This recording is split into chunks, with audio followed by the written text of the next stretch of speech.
Hey everyone, welcome. I am absolutely thrilled you're here. So, in this video, we are diving into something that sounds, well, kind of terrifying at first, AI models that can suddenly find thousands of unknown software vulnerabilities. Look, I know that sounds intimidating, right? But grab a coffee and relax, because today we're taking a super conversational approach to ease some of those anxieties. We're going to break down exactly what this means, why we've actually lived through a remarkably similar panic before, and how we can actually use this tech to our advantage. All right, let's just address the elephant in the room right off the bat. Are AI overlords about to enslave us?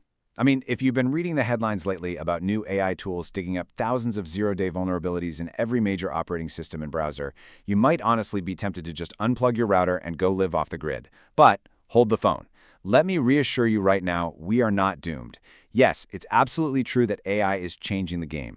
It's finding bugs and even building exploits at an unprecedented scale. But this is not the AI apocalypse. In fact, once we really wrap our heads around what's happening, this could turn out to be a really good thing for all of us. Take the number 27, for example.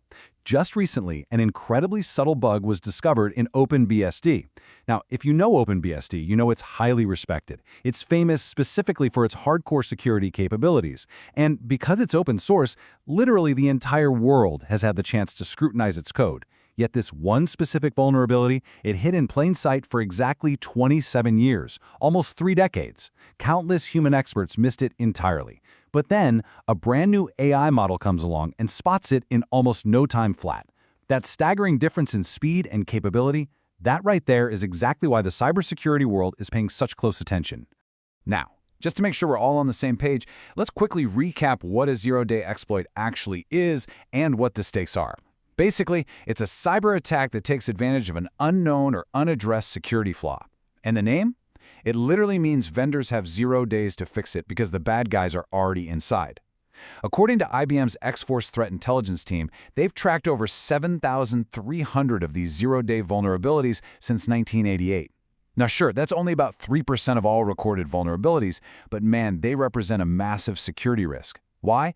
Because they leave users completely wide open, basically sitting ducks until a patch is finally developed. And look, this isn't just some abstract academic theory. 0 days cause devastating damage in the real world. Just look at some of these historic examples. Back in 2010, the Stuxnet worm used 4 different Microsoft Windows 0 days to physically destroy 1,000 nuclear centrifuges in Iran, literally making them spin out of control. Crazy, right? Then, fast forward to 2021 with Log4Shell. This was a flaw in a super common open-source Java library. It was so severe it got a perfect 10 out of 10 severity score from the CVE database. It affected hundreds of millions of devices. I mean, at its peak, researchers were seeing over 100 attacks per minute. And in 2022, North Korean hackers leveraged a zero-day in Google Chrome to push spyware through fake phishing sites. So the stakes for finding these bugs before the attackers do, they are incredibly high. So, how should we react to AI suddenly unearthing these dangerous bugs left and right? Well, to figure that out, we actually need a quick history lesson. We're going to rewind about 30 years to look at the Satan controversy. And no, I am not talking about the Prince of Darkness here. Satan stood for the System Administrator Tool for Analyzing Networks. It was this software developed 3 decades ago by 2 guys, Dan Farmer and Witsa Venema. And let me tell you, when this thing dropped, it created an absolute firestorm in security circles. Here's why. Satan was one of the very first automated vulnerability assessment tools. It would basically scan your entire network and point out exactly where your systems were strong and where they were weak. Now, if you're a system admin, this is amazing. You can patch up your defenses before anyone attacks. But if you're an attacker, it's basically a treasure map showing you exactly how to break in. Like so many tech breakthroughs, it was a classic dual-use tool.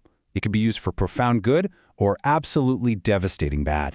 A lot of experts back then genuinely argued that Satan was just too dangerous to be released to the public.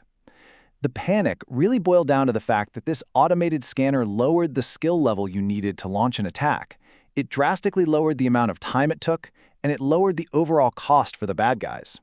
Plus, naming a tool meant for good after the Prince of Darkness definitely didn't help with the PR nightmare.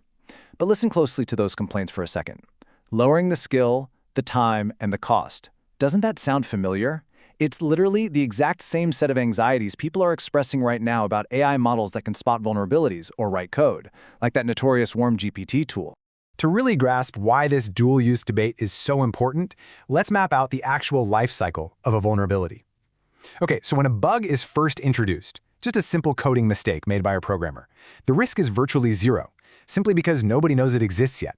But then, the bug is discovered. Instantly, the risk spikes, and if only a bad actor knows about it, the risk goes straight through the roof. Eventually, the bug gets publicized. The whole world is notified, keeping that risk sky high because everyone is suddenly exposed, but nobody's protected yet. Finally, the vendor releases a patch, and once that patch is applied, the risk plummets back down to safety. Now I want you to focus on that middle section, the danger zone. The absolute peak of risk is that agonizing, stressful gap between the discovery of the vulnerability and the actual application of a patch. This window is so incredibly valuable to cybercriminals that an entire black market has popped up around it. Hackers and nation-states trade these unpatched zero-day vulnerabilities for mind-blowing amounts of money. Like in 2020, zero-day flaws for the Zoom app were selling for up to $500,000, $500,000. So you see, the real problem isn't the discovery of the bug itself. The problem is who discovers it first, and exactly how long that danger zone lasts. So the golden question: how do we shrink that danger zone when AI inevitably starts finding thousands of bugs? Well, we lean on a responsible disclosure system that the industry has spent the last 30 years perfecting. It goes like this. First, you find the bug. Next, instead of just blasting it all over the internet, you notify the vendor privately. Then, you give them a set window, usually 30, 60, or 90 days to actually build a defense. Finally, you only go public once a patch is ready, or if that deadline forces the vendor's hand. This process has served us incredibly well for decades, and there is absolutely no reason we can't apply this exact same responsible framework to vulnerabilities discovered by AI. Plus, we need to remember that we aren't just sitting ducks anymore. Even if an AI does help a bad actor find a zero-day, our modern defensive toolkit is leaps and bounds better than it was 30 years ago. We have strict patch management to ensure fixes are applied instantly. We have attack surface management, which literally lets us look at our own networks through a hacker's eyes to spot flaws first. And now, we use anomaly-based detection, relying on powerful machine learning tools like XDR and EDR to flag unusual behavior in real time. That means we can catch malware even if its signature is a total mystery. On top of all that, Zero Trust architecture guarantees that even if a hacker breaches your outer wall, continuous authentication stops them from moving laterally to grab your sensitive data. But you know what's even better? We can be wildly proactive by baking AI directly into how we build software from day one. This is what DevSecOps is all about. We're dropping security right smack into the middle of development and operations. By running new code through next-level AI testing in the standard pipeline before it ever sees the light of day, we flip the script. This allows the good guys to find and plug those holes long before the bad guys ever get a chance to exploit them. And the coolest part? This AI versus AI race is already producing some spectacular results for the defenders. Just recently, Mozilla announced that a single update for their Firefox browser included fixes for a whopping 271 vulnerabilities. But here is the absolute kicker. Every single one of those 271 bugs was identified entirely by their own internal use of AI models. That is 271 potential zero days that will literally never get exploited in your environment, all because the good guys are actively leveraging this dual-use technology to harden their own systems. I think this brilliantly illustrates our ultimate takeaway, which was famously summed up by Mozilla.